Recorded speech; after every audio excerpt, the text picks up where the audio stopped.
Because of length restrictions on different bodies of water, it's critical to know the difference between largemouth, smallmouth, and spotted bass.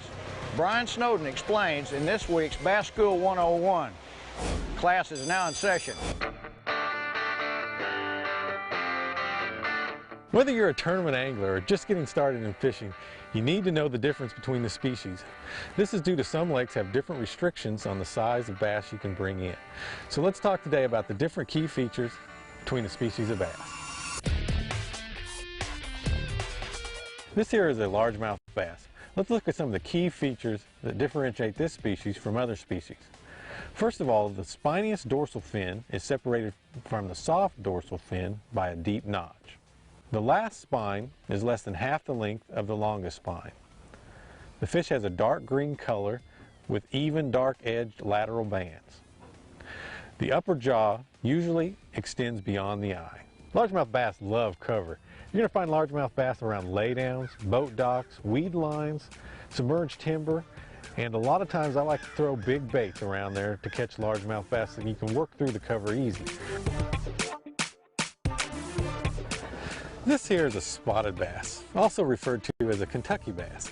As you can see, it's got a green color similar to that of a largemouth, but it has a dark green, very wide lateral band.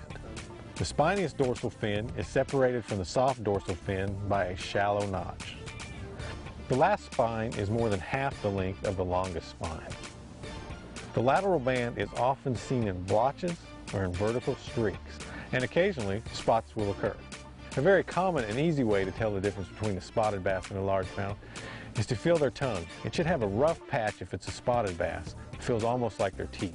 Spotted bass and largemouth are going to share some of the same types of cover, but a spotted bass really likes rocky areas. So when you find a good piece of cover, such as a brush pile or a laydown, and it's around a rocky area, you're definitely going to have some spotted bass in the area.